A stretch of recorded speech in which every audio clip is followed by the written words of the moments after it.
All smart appliances, they are all connected on a wireless network. Many of these devices will have cameras, many will have microphones, and so they are monitoring everything all the time.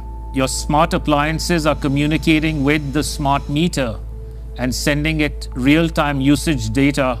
If there's a Ring camera also in your home, a mesh network is formed, and all your devices are being tracked within the home, its location, its usage, and all the data is going to Amazon servers. When you leave your home, all modern vehicles are connected to the internet, so your automobile is being tracked all the time. When you're going under a string of smart LED poles and smart LED lights on the highway and in the streets of your towns and cities, those form a wireless network and are tracking your vehicle. They are tracking all the devices on you, from smartphones to smartwatches when you're walking on the streets. So data is being collected 24/7 continuously on every human being whenever you are within these wireless networks. And it's obviously not good for health also because of all the electromagnetic radiation.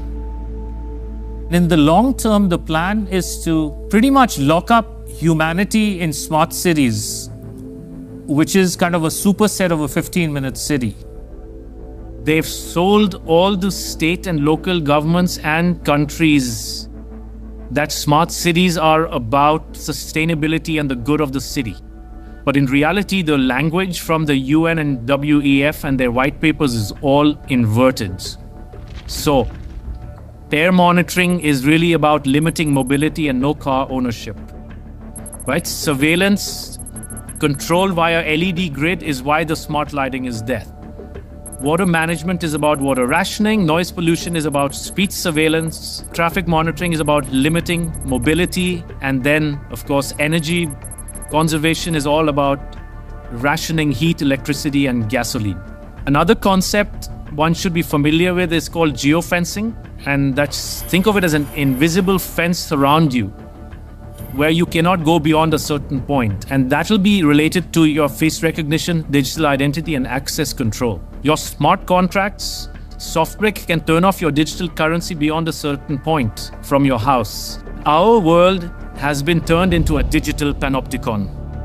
That means you can be monitored, analyzed, managed, and monetized.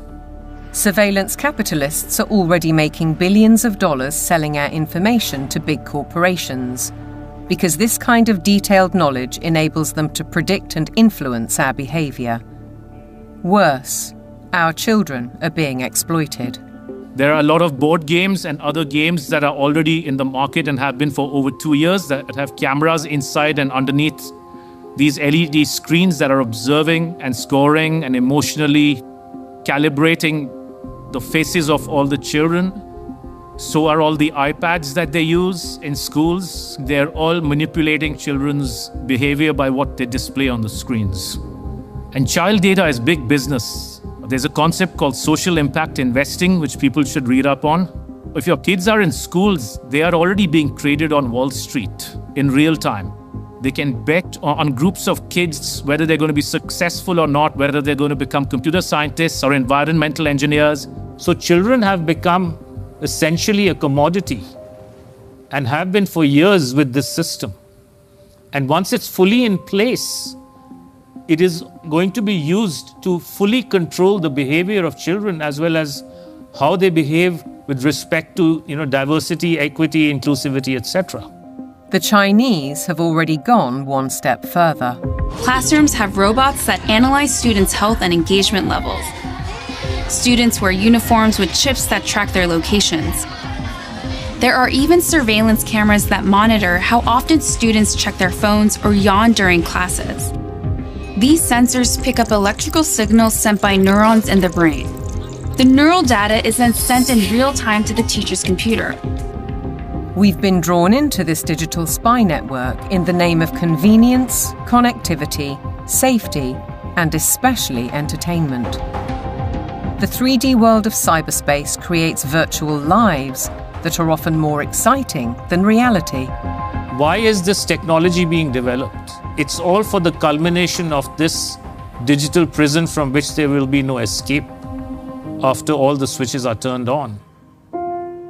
The critical switch would be the introduction of those digital IDs and central bank financial control, a world of zero trust. Zero trust is based on a simple principle. Never trust, always verify. Zero Trust is a protocol that is implemented by cybersecurity companies. And what it really means is we don't trust you, and you have to prove who you are all the time, 24/7. So think of it as going from a world of implicit allow to default deny. In tomorrow's world, once Zero Trust is implemented in, say, retail, everything will be behind plexiglass doors with a 3D camera, and it'll only be unlocked through your digital identity and facial recognition if you have the available carbon credits in your digital currency. If you've reached the limit of your allowance, it could be access denied. This would apply to fuel, to travel, to meat and dairy products, to clothes and other consumer goods. Because everything in life could be valued by its carbon footprint. Even access to the internet could be denied. So the new world of Zero Trust is really a world of locks. It's like an inverted prison. You are supposedly free to roam about, but everything you want to access is behind lock and key.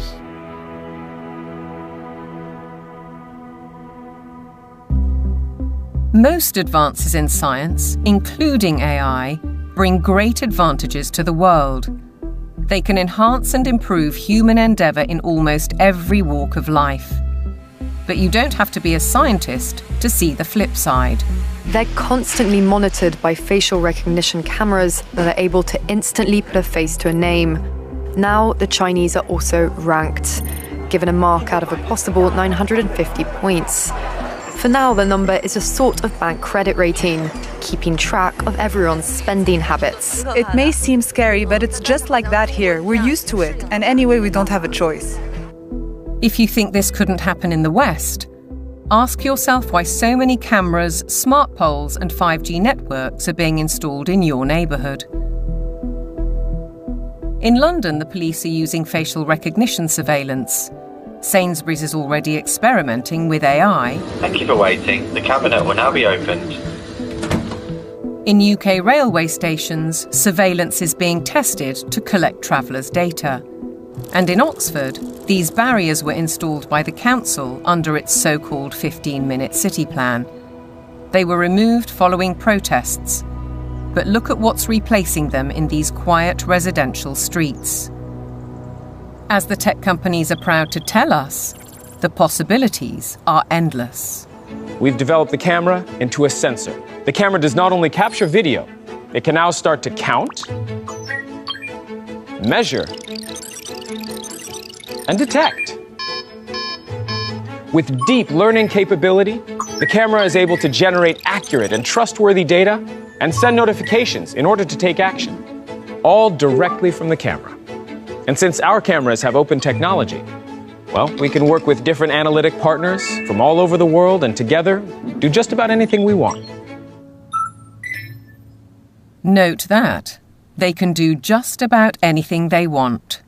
Digital technologies mainly have an analytical power. Now we go into a predictive power. But then the next step could be to go into a prescriptive mode, which means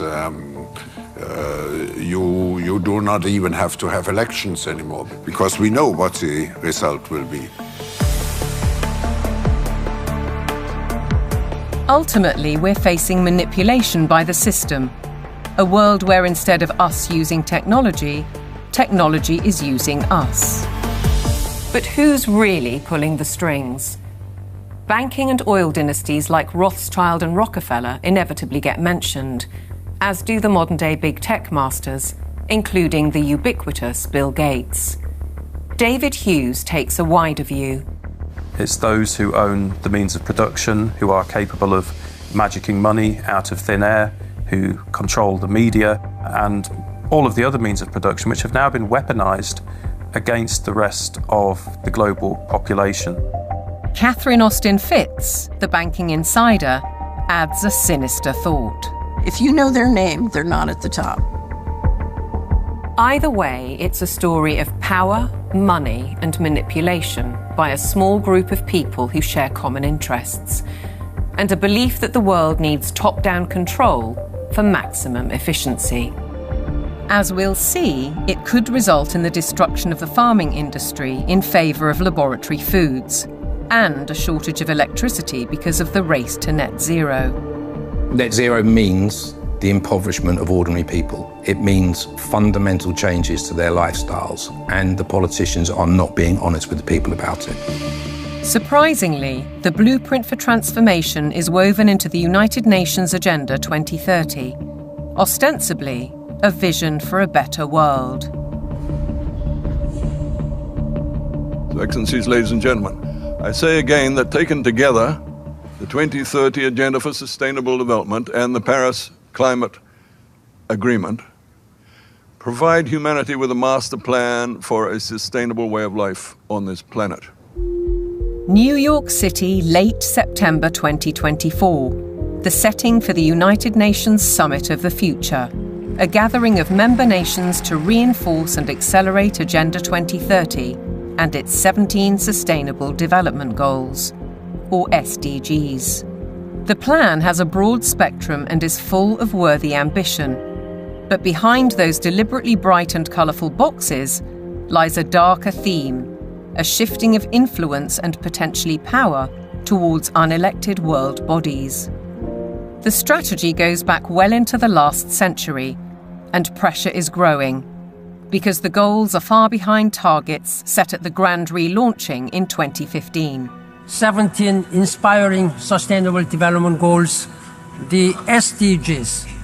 Our aim is clear, our mission is possible, and our destination is in our sights.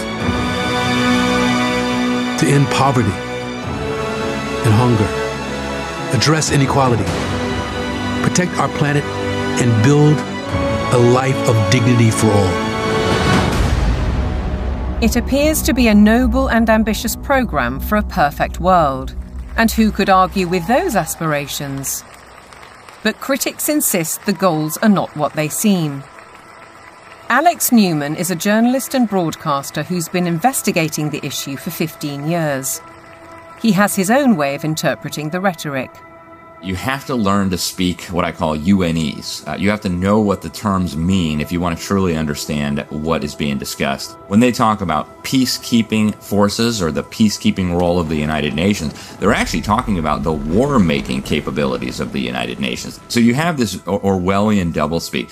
When they talk about transparency, more often than not, they're talking about eliminating your privacy. Human rights is another very, very good example. They make very clear in this document that your rights can be restricted under the guise of public order or morality or whatever the case may be. And so they're saying, here's your rights, but by the way, they're not really rights. We can revoke them at any time.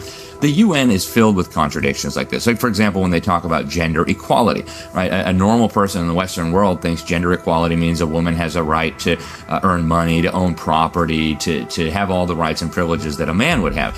When you look at the individuals who lead this movement within the UN, you're talking about radical feminists. You're talking about people who are very interested in dissolving the nuclear family.